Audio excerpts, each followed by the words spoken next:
ngayong araw. Pampanga Provincial Police, may bagong hepe matapos masangkot ang 10 pulis sa umano'y hulidap modus. Patas na pagkakataon para sa mga kandidato, panawagan ng ilang Poraqueño. Mayor Capil, sinabing walang pinapaboran ang LGU. Ika-80 anibersaryo ng Hukbalaha Persistence Movement, ginunita ng HAU Center for Kapampangan Studies. At mas maraming netizens naniniwalang dapat mag-invest ang gobyerno sa renewable energy sources.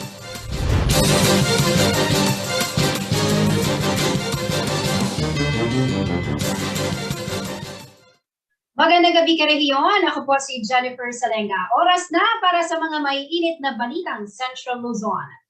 4 na araw matapos ang pagsisimula ng kampanya ng mga kandidato para sa mga lokal na posisyon, muli pong nagbigay ng babala ang Commission on Elections ukol sa vote buying at iba pang illegal na gawain tuwing halalan. Narito ang report.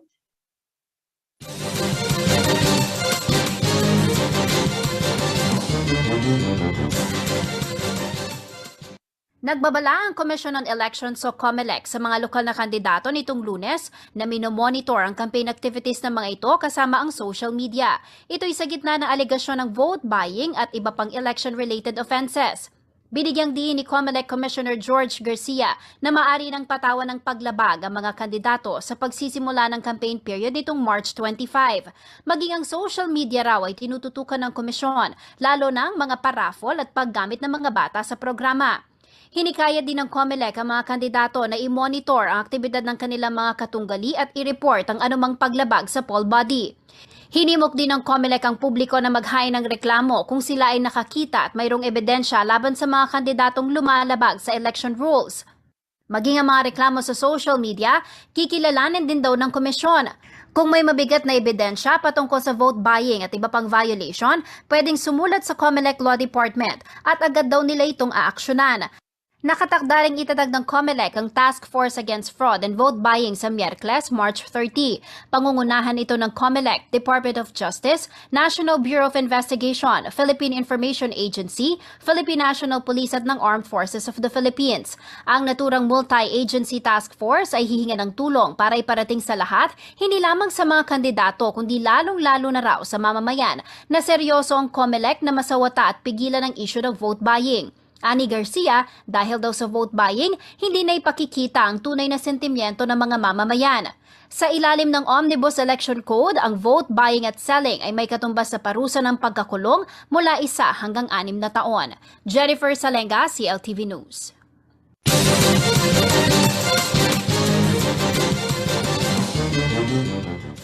Nananawagan ang Bayaning Porab Group sa lokal na pamahalaan ng bayan na ipatupad ang patas na pangangampanya sa lahat ng mga kandidato. Nagugat ito nang hindi umano bigyan ng pahintulot ng LGU ang grupo ni Mayoral candidate Carling de la Cruz na magsagawa ng motorcade at assembly para sa opening salvo ng lokal na kampanya.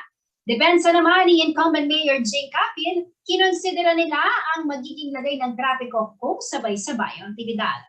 Para sa kompletong detalye, narito po ang report.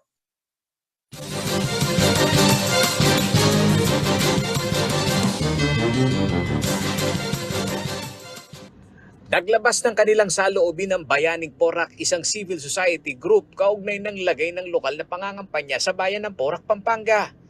Let's support clean, fair at saka matiwasay na pagkakandak ng kampanya at halalan para whoever wins in May, no, it will be more acceptable to either side. Kasi if one party will see na na-deprive sila ng opportunity to properly campaign, present their side, baka hindi maging katanggap-tanggap yung resulta ng halalan sa kanila, which we don't want to happen because at least for our group, we want a united Porac after this election. Isinisigaw nila ang patas na pagkakataon para sa lahat ng kandidato upang makapangampanya at maipahayag ang kanilang plataporma de gobyerno. Nag-ugat umano ang kanilang sentimiento ng hindi pahintulutan ng lokal na pamahalaan na magsagawa ng motorcade at assembly ang Team CDMT 1 Porac na pinangugunahan ni Mayoral candidate Carling de la Cruz. Sa FB page ng grupo, inilabas nila ang communication letter sa pagitan ng Team CDMT at LGU. March 22 nang sumulat ang kampo ni De La Cruz upang humingi ng permit para sa kanyang motorcade and assembly. March 23 nang sumagot ang municipal administrator na si Attorney Maria Cecilia Africa na may nauna na umanong grupo ang nabigyan ng permit. Ito ang Timbayong Porac na grupo naman ni re-electionist Mayor Jing Capil na humingi na ng permit noong March 11. Gusto daw nilang mabigyan ng lugar ang parehong kandidato upang marinig ang dalawang kampo ng humahabol na alkalde. Siyempre, we want to hear from them also because this crisis is not yet over. Ano ba ang recovery plan nila? Marami pa ring tao ang decided, ang undecided. We're only choosing 2 candidates. So, yun na nga maganda na nga na dalawa lang ang option sa Porac. We just want equal opportunity for every candidate. Porac has only 2 parties, so we want to see them all. So, yun lang naman, that's why we decided to put this in public. Nanindigan naman si Mayor Jing Capil na ang desisyon ng LGU ay hindi politika, kundi konsiderasyon sa magiging lagay ng trapiko kung sabay-sabay ang mga motorcade. Nagkataon lang po nung date na pinili nila, matagal na pong naka-schedule din ang Timbayong Porac at naka-file tayo March 11 pa na ang opening salvo natin March 25. Nagkataon po yung sinasabi nilang date, March 25 rin. Siyempre, to avoid na malaking parehong grupo ito. At siyempre, yung inaalala rin doon natin, yung magiging traffic.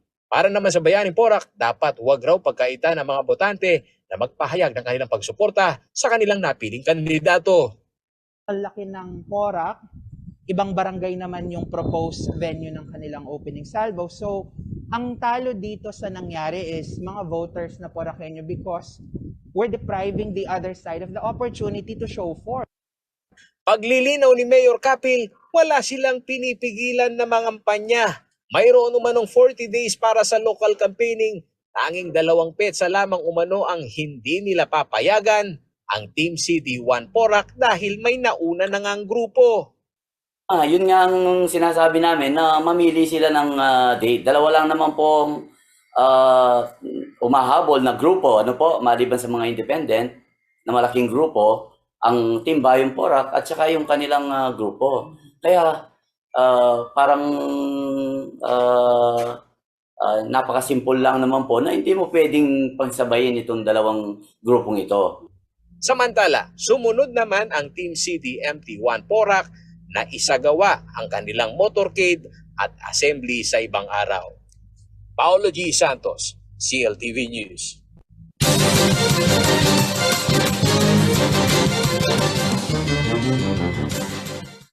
Lumabag na sa Clark Air Base ng Philippine Air Force ang bagong cargo plane na binili po ng pamahalaan mula sa Espanya.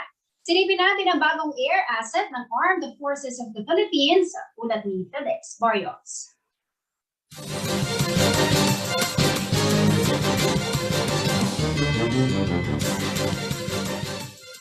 Sinalubong ng Philippine Air Force sa Clark Air Base, Mabalacat City, Pampanga nitong Lunes ang C-295 medium lift cargo plane. Ito ang una sa 3 C-295 aircraft na binili ng bansa mula sa kumpanyang Airbus Defense and Space ng Spain sa ilalim ng Republic Act 9184 o Government Procurement Reform Act. Ang mga C-295 medium lift cargo plane ay inaasahang susuporta sa mga transport needs at airlift capability ng mga tauhan ng Armed Forces of the Philippines. Ang bagong eroplano ay nakatalagang gamitin ng 220th Airlift Wing ng Philippine Air Force. May hahalin tulad ang C-295 medium lift cargo plane sa F-27 Fokker transport plane na gamit ng Philippine Air Force. Subalit ang isang magandang katangian nito ay ang pagkakaroon ng open ramp door kung saan dumadali ang pagkakarga ng iba't ibang klase ng kargo. Matatandaan na ang mga C-295 ng Philippine Air Force ay nagsilbing malaking tulong sa relief operation sa panahon ng kalamidad dito sa Pilipinas. Kagaya na lang ng pananalanta ni Super Typhoon Rolly at Bagyong Odette. Dahil sa laki nito at kapabilidad ng makapagkarga ng rescue teams, medical teams at relief goods. Ginamit rin ang katulad na eroplano upang makatulong sa COVID-19 relief efforts noong kasagsagan ng pandemya. Felix Barrios, CLTV News.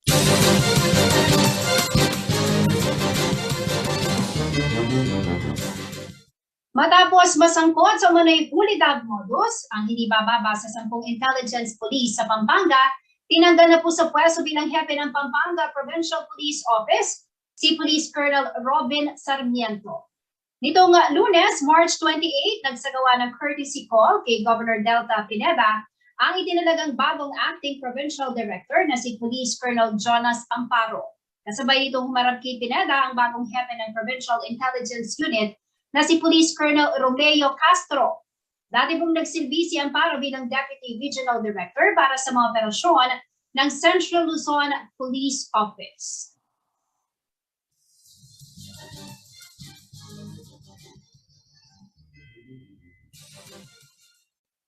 Sa pagbabalik ng CLTV News.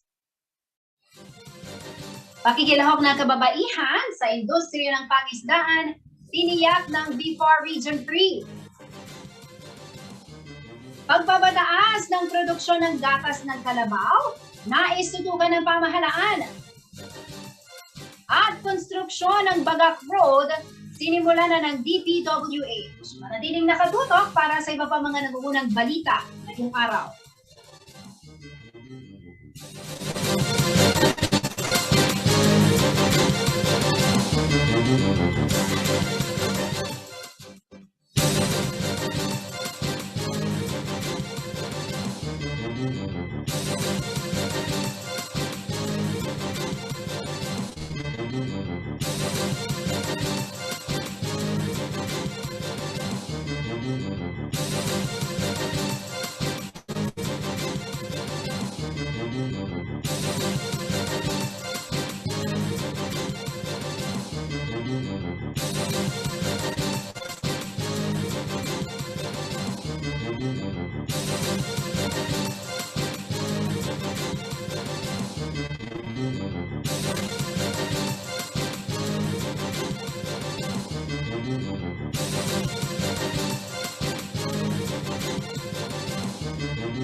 Babalik ang CLTV News. At sa iba pang mga nangungunang balita sa patuloy na pagpapaunlad ng industriya ng pangisdaan dito sa Central Luzon, tiniyak po ng Bureau of Fisheries and Aquatic Resources na hindi mapag-iwanan ang sektor ng kababaihan sa rehiyon. Kabilang sa prioridad ng BIFAR Region 3 ang paglulunsad ng livelihood programs upang makapagbigay oportunidad sa mga babae. Narito po ang report.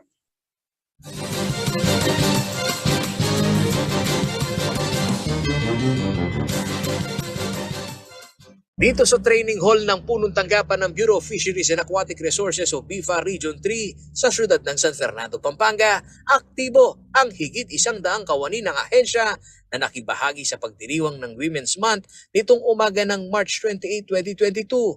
Si Ramona Estrella na galing pa ng Bulacan, naikwento sa CLTV News Team ang halaga ng papel ng kababaihan sa pagpapalakas ng industriya ng pangisdaan sa rehiyon. Anya na pag-usapan sa pagtitipon ang programa ng ahensya pagdating sa gender and development, hindi lamang sa kanilang opisina, kundi maging sa buong fishery sector.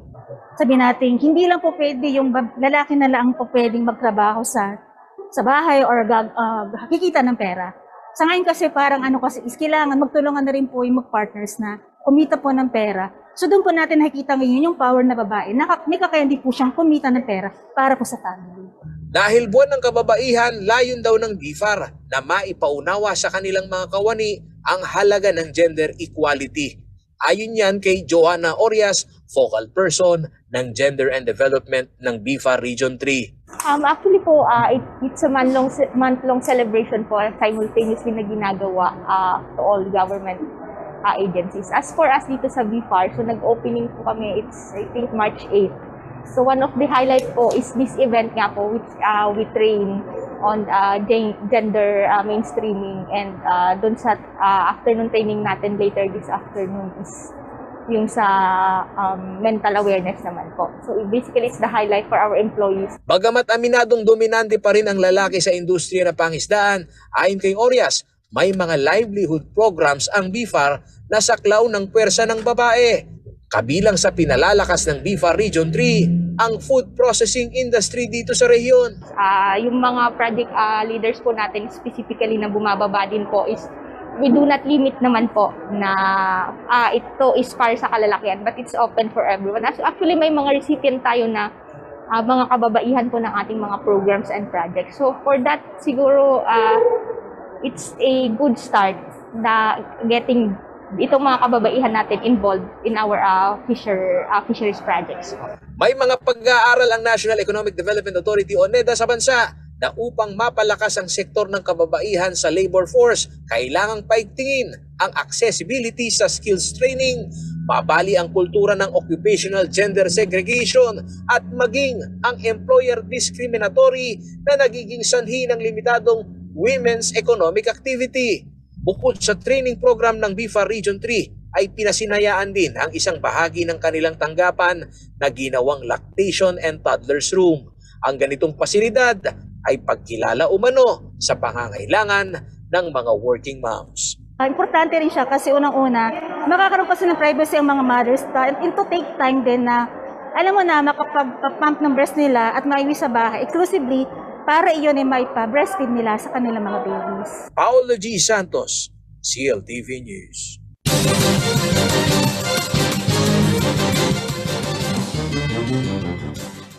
Nais daw tutukan ng pamahalaan ang pagpapataas ng produksyon ng gatas ng kalabaw.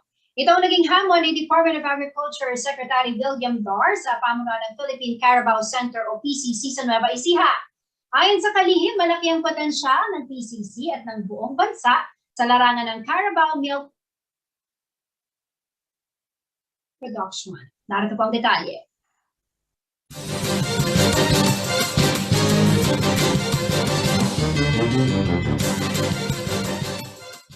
Hinamon ni Agriculture Secretary William Dar ang Philippine Carabao Center o PCC na higit na pataasin pang produksyon ng gatas ng kalabaw sa bansa. Ito ay kasabay ng ika-29 na anibersaryo ng PCC nitong March 25 na ipinagdiwang sa Science City of Muñoz sa Nueva Ecija. Ayon kay Dar, ang produksyon ng gatas sa Pilipinas ay nasa 8 litro lamang. Mababa kung ikukumpara sa 20 hanggang 30 litro na produksyon araw-araw ng United States at United Kingdom. Malaki ang tiwala niya na maaaring mag-ambag ang PCC sa porsyento sa demand ng gatas sa bansa, bilang isa sa mga top-performing agency ng Department of Agriculture. Dagdag pa ng kalihim ang wastong pagpapatupad umano ng programa sa pananaliksik, kasama ang pamumuhunan ng mga pribadong sektor ay makakapagpabuti sa produksyon ng gatas.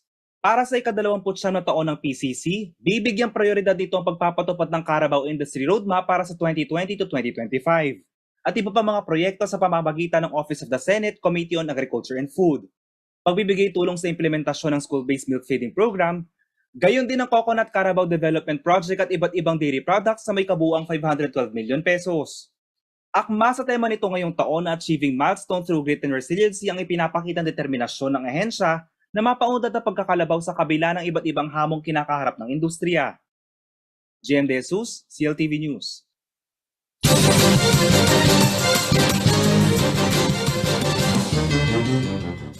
Patuloy daw ang pamahalaan sa pagsusulong ng turismo dito sa Central Luzon.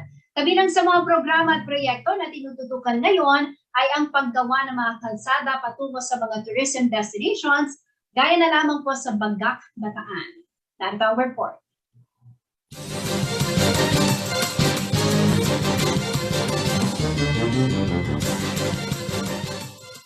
Sinimula ng Department of Public Works and Highways o DPWH ang konstruksyon ng bagong 7.6 km road sa Barangay Kinawan, Bagak, Bataan. Inaasahang makakatulong ito sa mas maganda at mas mabilis na biyahe patungo sa mga coastal destination sa lugar. Ayon kay DPWH Regional Director Roseler Tolentino, kasalukuyan ng ginagawa ng Regional Construction Division ang unang parte ng proyekto. Kasama rito ang pagbubukas ng 1.6 km na road section at konstruksyon ng 230 lineal meter na pader na yari sa bato.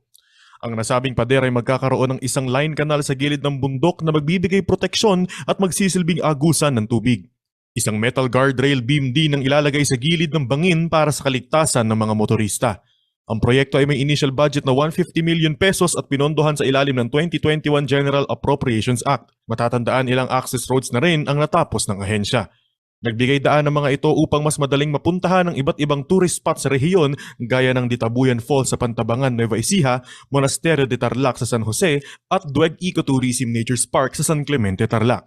John William Chua, CLTV News.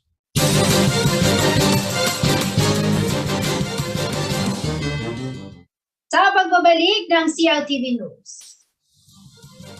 Ika-80 anibersaryo ng Hukbalahak Resistance Movement, ginunita ng HAU Center for Kapampangan Studies.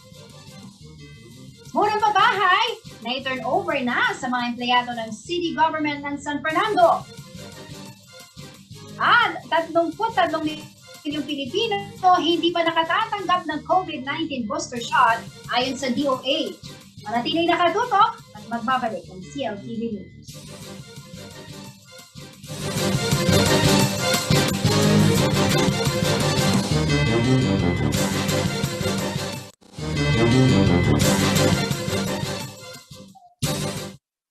Nagbabalik ang CLTV News. Ginugunita po ngayong araw ang ika-80 anibersaryo ng pagkakatatag ng Hukbalahak Resistance Movement. Kasabay nito, sinimula na rin ang Holy Angel University Center for Kapampangan Studies ang programang Tepangan at Tetagan na Loob bilang pagpupugay po sa mga gerilya at sundalo na nagsakripisyo ng kanilang mga buhay noong World War II. Upang higit nating talakayin yan, makakasama po natin live ngayon sa ating programa si Ginong Robbie Tantingco, isa pong Kapampangan historian at Executive Director ng HAU Center for Kapampangan Studies. Magandang gabi po sa inyo, Sir Robbie. Welcome po sa CLTV News. Maraming salamat. Magandang gabi sa iyo at sa lahat. Kumusta po ang paggunita natin dito sa 80th founding anniversary? Kanina po, nasa Nueva Ecija kayo. Tama po ba? Yes. Nung umaga, nasa San Luis, Pampanga kami, dun sa puntod ni Ka Luis Taruc, ang founder ng Hukbalahak. Pagkatapos namin doon, dumiretso kami sa Cabiao, kung saan doon itinatag ang Hukbalahak 80 years ago. Opo. Sir Robbie, paliwanag lamang po natin, lalo na sa mga Kapampangan, sa mga kabataan na nanonood po sa ating programa. Ano po ba ang significance ng 80th founding anniversary ng Hukbalahak? Alam mo, nung in-invade tayo ng mga Japanese nung Second World War, ay alam nyo naman, agad sumuko yung mga sundalos sa Fall of Bataan pagkaraan lamang ng tatlong buwan. Pagkatapos ng invasion noong December, by April, sumuko na sila. Tapos yung government ni President Manuel Quezon, nagpunta na ng exile sa Australia, pagkatapos doon sa Amerika. Sinong naiwan para ipagpatuloy ang laban? Yan ang mga magsasaka, mga peasants, no, mga pamilya nila, silang ang nag-pick up ng mga armas na iniwan ng mga sundalos na nandun na sa Kapa, sa concentration camp, pagkatapos ng Death March. At sila ang nagpatuloy, ang mga gerilyang ito, na walang kaalam-alam sa pagkikipagdigmaan, silang nagpatuloy sa laban para sa ating kalayaan for the next 3 years hanggang 1945. Pero kayo po, ano po ang kalagayan po ngayon ng mga war veteran dito po sa ating rehiyon. I'm sure ito po ay isa sa mga tinututukan din ng CPS. Yun ang masakit na pangyayari, no? Kasi pagkatapos ng World War II, imbes na kilalanin ang kanilang kabayanihan tulad ng pagkilala sa kabayanihan ng mga sundalos, itong mga gerilya ay bagkus ay ikinulong, naaresto at ikinulong at inakusahan bilang komunista. Si Ca Luis Taruk nga, lumaban siya sa isang mapayapang halalan, nanalo, pero hindi siya pinaupo sa Kongreso. Ganong klaseng persekusyon. Tapos hindi nila binigay sa kanila yung pagkilala at saka yung financial reward tulad ng pagbigay sa mga sundalo. So yun ang pinaglaban ni Luis Taruk hanggang siya'y mamatay. Noon lamang panahon ni Ferdinand Marcos at later on also ni Cory Aquino, nabigyan, no? Parang reluctantly pa, nabigyan ng pension yung mga guerrilla. But by then, marami nang namatay sa kanila. At marami rin ako na-interview na sinabi sa akin na hindi naman pension ang pinaglalaban namin, kundi ang kalayaan. Kahit walang pension, okay lang. Kaya ang daming nawala sa kanila namatay.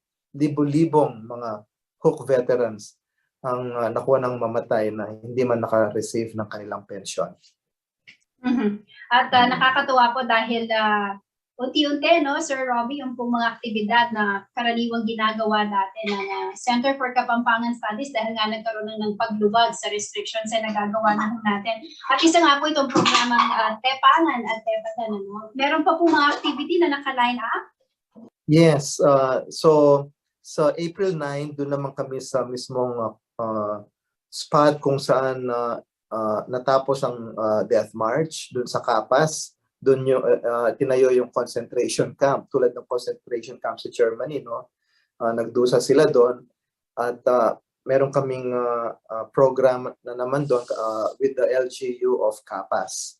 So yung aming Tetagan at Tepangan, ang programang ito ay pagkilala hindi lamang sa mga Huk, kundi pati rin sa sundalo.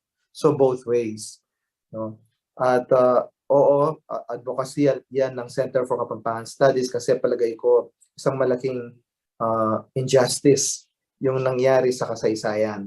Itong mga hukbalahap na hanggang ngayon, wala man silang monumento, wala man silang shrine tulad ng pagkakaroon ng shrine at monumento sa mga sundalos. Pero sa mga guerrilla, wala talaga. Buti may PVAW na ngayon na tumutulong sa pagkuha ng kanilang pensyon. PVAW stands for Philippine Veterans Affairs Office. Kaya gumawa kami ng pelikula nga noon, yung Arya, tungkol sa mga singing Huks naman na naakusahan din silang mga komunista at hindi nabigyan ng pensyon. After this po ba, meron pang ibang plano ang Center for Kapampangan Studies para mas bigyan po ng pagkilala at pagpupugay ang ating pong mga sundalo at mga guerrilla, no? Lalo na po yung mga Kapampangan. Yes, ang tinatrabaho namin ngayon yung pagtayo ng isang monumento para sa kanila at paglagay doon ng mga pangalan. Lahat ng mga pangalan ng mga hukbalahap miyembro. By the way, sa April 6, meron din kaming webinar naman tungkol sa Banal Regiment. Ito yung the only regiment of the Hukbalahap movement na kinilala ng USAFE o ng United States at binigyan sila ng pensyon. Ang guest namin dito ay yung World War II historian na si Professor Ricardo Jose. Pagkatapos noon, yung tungkol naman sa AITAS sa World War II. Hindi alam ng marami ng mga AITAS, yung mga katutubo natin sa bundok. Sila ay nakipaglaban din sa mga Hapon. So yan naman ay lecture ni Ronnie de la Cruz ng Bamban Historical Society. Alright, abangan po natin yung mga nakalinyang aktibidad na yan ng Center for Kapampangan Studies. Before I let you go, Sir Robbie, ano po ang mensahe po ninyo sa ating mga manonood? Well, in general, gusto ko lang sana ng mga manonood ay to read about history, hindi lamang sa mga guerrilla, history in general. No? Kasi nandyan ang wisdom ng experience ng ating mga ninuno na marami tayong matututunan. So huwag po natin kalimutan na pag-aralan, balikan ang nakaraan dahil yan ang susi sa ating kinabukasan.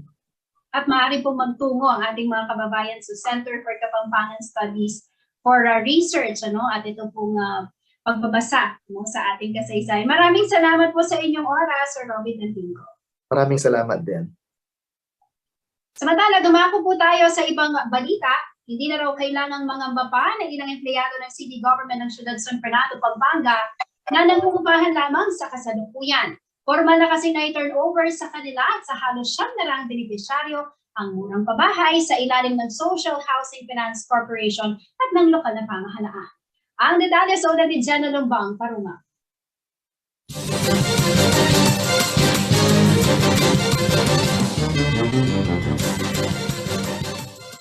Sariling bahay at lupa. Ito ang pangarap ng traffic enforcer na si Nino Virgines. Sa loob kasi ng mahabang panahon, sila ay nangungupahan lamang sa Ciudad San Fernando, Pampanga. Laking pasalamat niya umano na magkaroon ng programang pabahay ang gobyerno kung saan prioridad ang mga empleyado ng City Hall. Wala kaming permanenteng tirahan, mag-itira lang kami. Kaya kumuha kami ng housing, kung pwede nang lipatin, talaga lilipat na kami. Isa lamang si Virgines sa higit 700 pamilya na maninirahan sa 10 hektaryang sakop ng Townhome San Fernando sa Barangay Panipuan. Ito ang housing project na nasa ilalim ng Community Mortgage Program ng Social Housing Finance Corporation sa pakikipagtulungan ng lokal na pamahalaan. Sa ceremonial turnover ceremony ng townhomes, nilinaw ni Secretary Eduardo Del Rosario ng Department of Human Settlement and Urban Development na ito ay hindi libreng pabahay kundi murang pabahay. Dito ay sinasagot ng gobyerno ang land development upang mura itong mabili ng mga benepisyaryo. Kapag donasyon umano ang lupa, babayaran lamang ay ang housing unit. Ipapagawa namin yung land development na libre para ang bayaran na lang ng mga beneficiaries na informal settlers yung housing unit lang. So this is subsidized rate, basically 35% less of the actual price. Nasa 640,000 pesos ang halaga ng one-story housing unit na may laking 82.9 square meters sa Townhome San Fernando. Maaari itong bayaran sa loob ng 30 taon. Nagbibigay din umano ang Social Housing Finance Corporation ng socialized rate batay sa sahod ng empleyado ng gobyerno.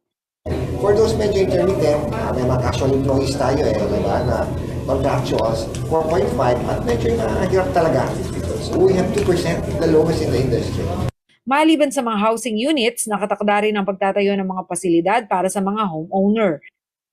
At gagawa din tayo ng mga facilities, common facilities na tinatawag natin.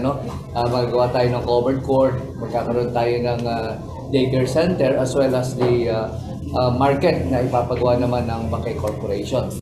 Nagsilbing pilot area ng SHAPC ang Ciudad San Fernando para sa housing project for government employees na ito. Dati ay nakasentro lamang umano sila sa mga informal settlers lamang. This is a pilot project para sa mga pabahay na kung saan ay pabahay ng mga kawani. So, unang nabigyan sa buong Pilipinas ay ang mga kawani o mga empleyado, ang mga ordinaryong nagtatrabaho sa gobyerno. Nasa 694 million pesos ang total project cost ng Townhome San Fernando. Ang Bangkay Corporation ang kontraktor ng mga ginagawang bahay dito. Jana Lumbang Parungaw, CLTV News.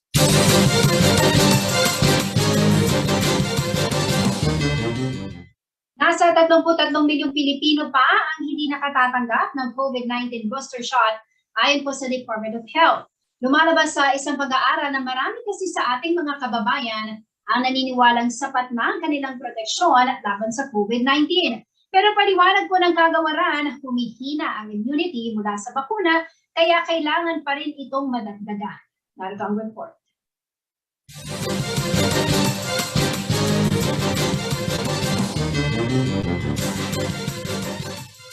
Sa kabila ng patuloy na gumagandang sitwasyon sa bansa kaugnay ng COVID-19 pandemic, patuloy pa rin ang kagawaran ng kalusugan sa pag-roll out ng bakuna upang mabigyan ng sapat na proteksyon ang ating mga kababayan mula sa novel coronavirus. Batay sa tala ng DOH, nasa 33 milyong Pilipino ang hindi pa nakatatanggap ng COVID-19 booster shot. Sa 45 na milyong Pinoy na eligible para sa booster shot, tanging 11.8 million lamang ang nagpaturok ng karagdagang proteksyon. 65.5 million naman na ang fully vaccinated sa buong bansa. Lumalabas sa isang pag-aaral ng DOH na marami sa ating mga kababayan ang naniniwalang sapat na ang kanilang proteksyon laban sa COVID-19. Ito ay dahil fully vaccinated na raw sila at dahil na rin sa natural immunity mula sa coronavirus infection. Paliwanag ni DOH Undersecretary Maria Rosario Vergere, ang natural immunity at ang immunity mula sa bakuna ay humihina sa katagalan. Kaya raw iniaalok ang booster shot dahil ayon sa pag-aaral, nagbibigay ito ng karagdagang proteksyon lalo na laban sa malalang impeksyon, kamatayan at hospitalization. Batay sa guidelines ng gobyerno, ang COVID-19 booster shots ay maaaring ibigay sa mga adult 3 buwan matapos matanggap ang ikalawang dose ng primary vaccine. Samantala, para naman sa mga health workers, senior citizens at mga may comorbidities, maaari na raw simulan ang pagbibigay ng fourth COVID-19 vaccine o ang second booster shot sa pagtatapos ng buwan ng Abril ayon sa DOH. Angelica Cara, CLTV News.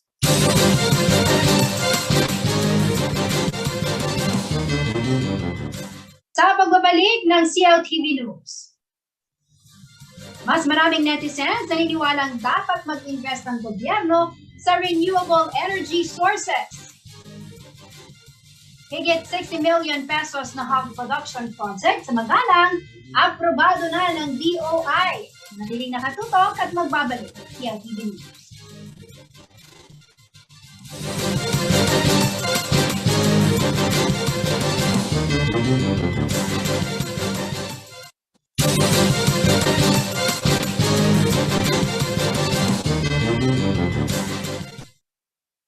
Nagbabalik ang CLTV News.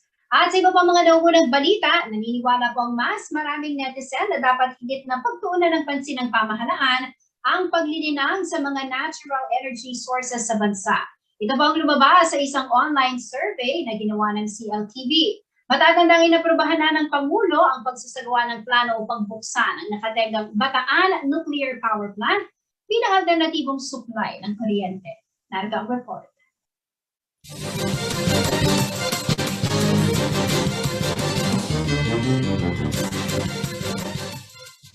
Lumabas na mas maraming netizens ang naniniwalang dapat mag-invest ang gobyerno sa renewable energy resources matapos ang sinagawang online survey ng CLTV sa Facebook.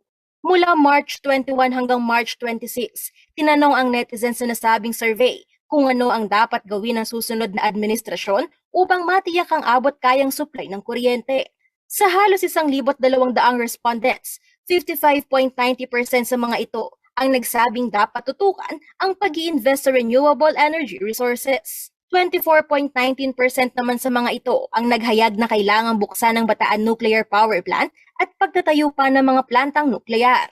Samantala, 16.7% ang nagpakita na nais nilang itigil ang privatization ng basic utilities gaya ng mga electric companies. Ang natitirang 3.84% naman ay gustong bawasan ang buwis. Ayon sa komento ng isang netizen, dapat umanong ilagay ang nuclear plant sa isang isla kung saan walang nakatira dahil ito ay lubhang mapanganib. Sabi rin ng isa pang netizen, mag-invest na lamang sa sariling maliit na solar power plant para sa zero bill. Samantala, mayroon namang nagkomento at nagsabing lahat ng mga ito ay kailangang i-consider at pag-aralan ng gobyerno. Matatandaang noong nakaraang buwan ay inaprubahan ni Pangulong Duterte ang executive order na naglalayong pag-aralan ang pagbubukas ng Bataan Nuclear Power Plant bilang alternatibong pagkukuhanan ng enerhiya sa bansa. Angelica Cara, CLTV News.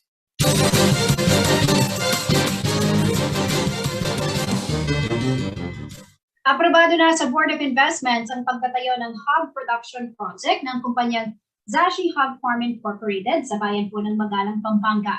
Nagkakahalaga ng 63 million pesos ang naturang investment project na inaasahang makakapag-produce ng 12,000 biik kada taon. Narito ang report.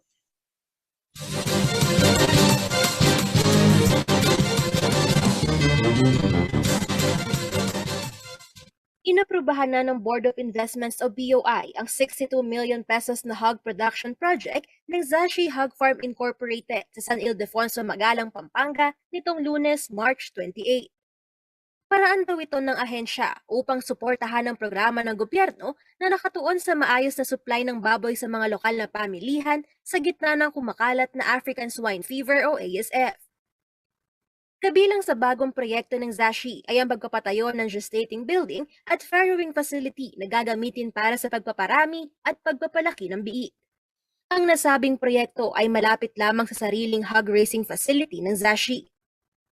Ayon kay Department of Trade and Industry Undersecretary at BOI Managing Head Seferino Rodolfo, masisiguro ang kaligtasan ng mga biik habang lumalaki dahil sa sariling in-house breeding facility ng kumpanya. Umaasa siya na sa tulong nito ay magkakaroon ng mas regular na supply ng baboy sa merkado. Inaasahan din na makakapag-breed ng halos 12,000 na baboy kada taon ang nasabing proyekto. Dagdag pa ni Rodolfo, higit itong kinakailangan ng local hog industry dahil sa patuloy pa rin kumakalat na ASF. Kasalukuyan pa rin apektado ng ASF ang 13 rehiyon, 51 probinsya at higit 3,000 barangay sa bansa. Dito sa Central Luzon, kabilang sa mga naapektuhan ng ASF ang Bulacan at Pampanga, habang maituturing naman na buffer zone o may ilang munisipalidad ang nakapagtala na rin ng kaso sa Bataan, Tarlac, Nueva Ecija at Aurora. Angelica Cara, CLTV News. Alamin naman natin ang magiging lagay ng panahon mula kay Ginong Manny Esguera, ang Chief Weather Forecaster ng Pag-asa Flor.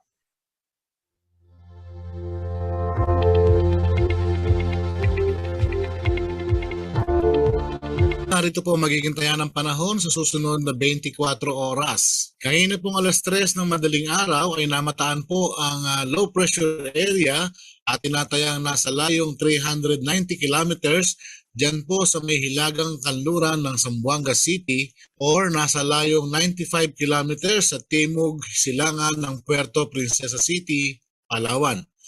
At easterlies naman po nakakaapekto sa natitirang bahagi ng bansa. Kaya po ang Palawan, magiging maula po ang papawirin na may inaasahang mga kalat-kalat na mga pagulan, pagkidlat at pagkulog dulot nga po ng LPA. Samantala po ang Metro Manila at nalalabing bahagi pa ng bansa, kasama na po dito ang Pampanga, ay bahagi hanggang sa kuminsan ay magiging maula po ang papawirin. Mayroon lamang po tayong inaasahan ng mga isolated rain showers or thunderstorm. Ito po ay dulot ng easterlies. So maalinsangan po ang panahon, pinag-iingat po natin ang lahat.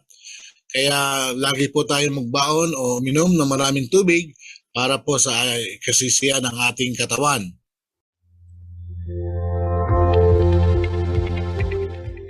At yan ang mga balitang nakalap ng CLTV News. Kasama po ang buong basa ng CLTV News and Current Affairs. Ako po si Jennifer Salenga. Maraming salamat po.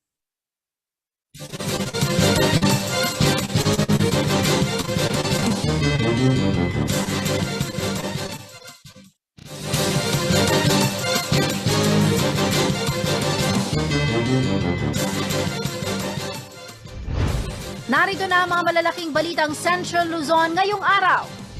Pampanga Provincial Police, may bagong hepe matapos masangkot ang 10 pulis sa umunay hulidap modus. Tatas na pagkakataon para sa mga kandidato, panawagan ng ilang Poraqueño. Mayor Capil, sinabing walang pinapaboran ang LGU. Ika-80 anibersaryo ng Hukbalahap Resistance Movement, ginunita ng HAU Center for Kapampangan Studies. At mas maraming netizens naniniwalang dapat mag-invest ang gobyerno sa renewable energy sources.